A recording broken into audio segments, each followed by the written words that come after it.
Ya Rasulullah. Maulana al-Imam Al-Qutub Abu Bakar Al-Bannani, ya, judul kitabnya Bughyatus Salik.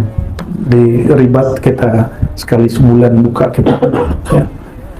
Masih bagian awal-awal kalau di Ribat. Di sini saya langsung lompat ke pasal 74. Apa kata beliau? Al-waswasatu sababut taraqqi. Itu judul dari muhakkiknya, sebenarnya bukan itu judul dari muhakkik. Apa kata beliau? Idza arada Allah subhanahu wa ta'ala ayyadhhar li'abdin sirran min asrarihi aghra iblis la'anahu Allah biwaswasatin. Ya.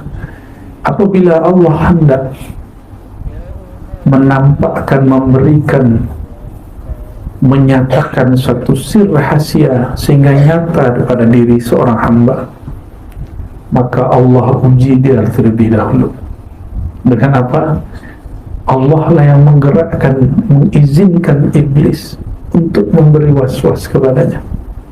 Saya mau tanya, iblis ciptaan Allah atau tidak? Makhluk Allah, maka dia tiada bergerak kecuali dengan izin, tapi Allah tidak ridha. Jadi Allah izin tapi Allah tidak ridha. Nah, ini akidah Ahlussunnah wal Jamaah. Kalau akidah Mu'tazilah, kelompok Qadariyah, mereka mengatakan jika Allah izin pasti ridha. Ya, masa kita lebih sempurna dari Allah? Ya, bukankah kita pernah mengizinkan anak tapi kita tidak ridha? Sudah, kamu pergi, tapi kita tidak ridha. Kita marah dengan pasangan, sudah sesuka kamu, tapi kita tidak ridha. Aku izinkan kamu, tapi aku tidak ridha. Ya, sering gitu. Ya, Allahumma salli ala Sayyidina Muhammad wa ala ali Sayyidina Muhammad.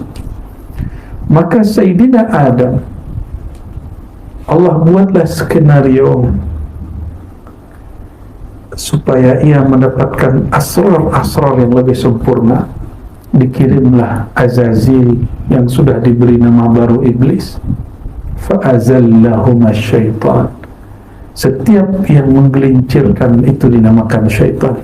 Mau dia manusia, mau dia jin, mau dia hewan, disebut dengan syaitan.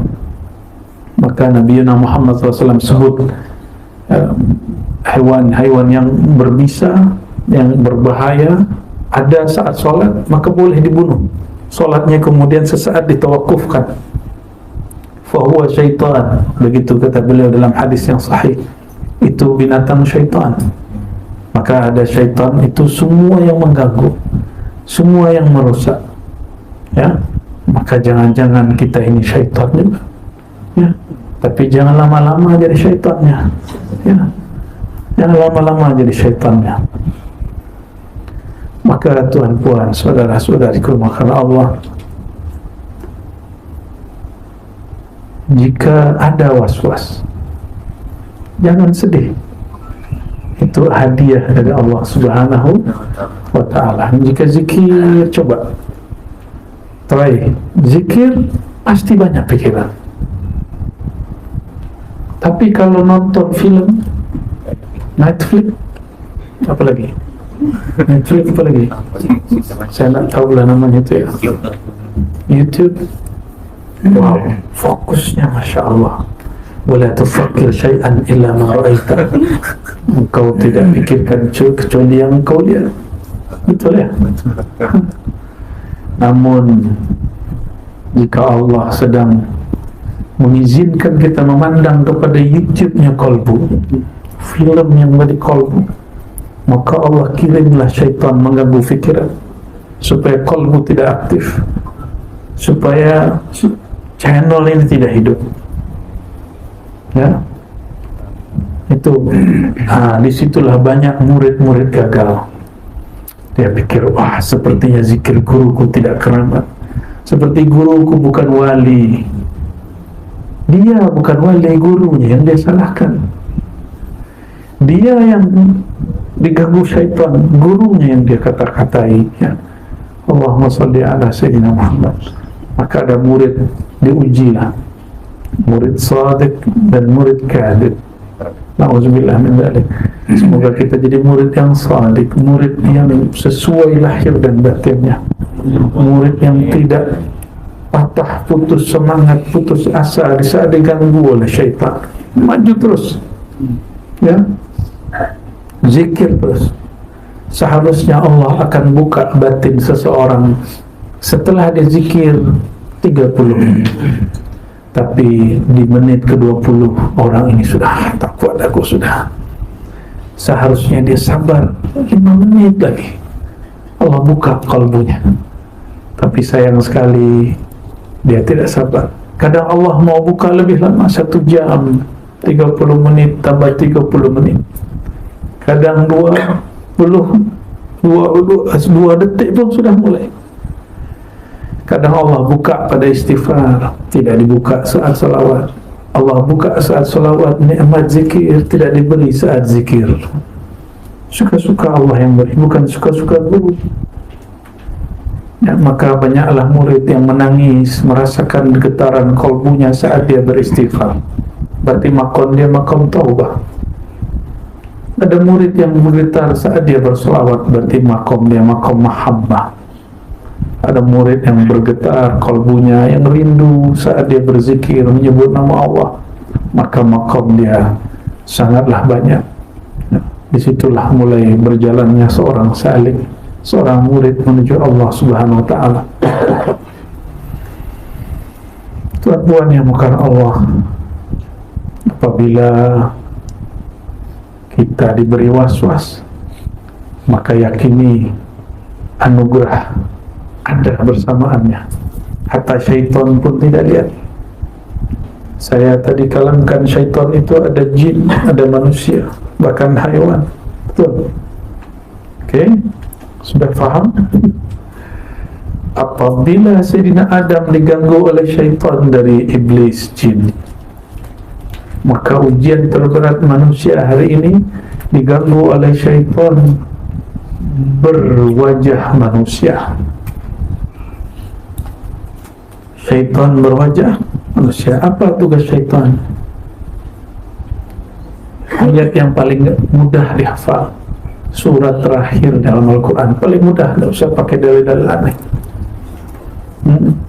Qul a'udzu birabbin nas, malikin nas, ilahin nas, min syarril waswasil khannas alladzi yuwaswisu fi sudurin nas.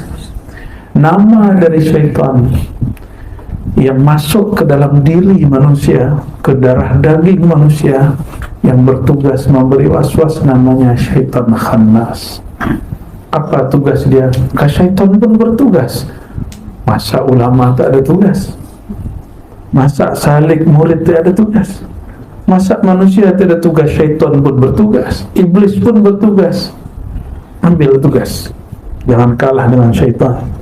Ya, apa tugas dia? Yuwaswisu fi sudurin nas, memberikan waswas, gundah gulana, gelisah yang tiada hentinya ke dalam kalbu, dadanya manusia.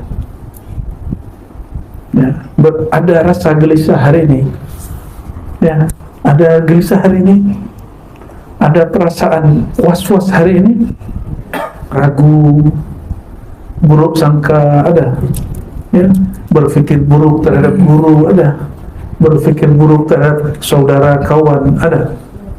Ya, tetangga, jiran ada. Jiran itu ada jiran offline, ada online. Ya, ada jiran offline, oke. Ada jiran online. Ada jiran satu kampung, ada beda kampung. Ada jiran satu negeri, ada lain negeri. Itu semua hati-hati. Apabila ada orang membersihkan, menjelek-jelekkan saudara kita, sahabat kita, berarti Allah sedang hantarkan juga nur. Ya. Was-was itu zulumat, kegelapan, usri, kesulitan. Allah sedang berikan nur, yusri, ya, kemudahan-kemudahan. Dan itu bersamaan.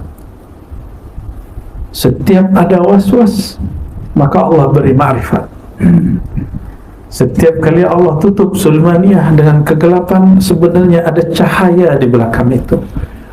Setiap Allah menahan satu pemberian, Allah memberikan pemberian-pemberian yang lain.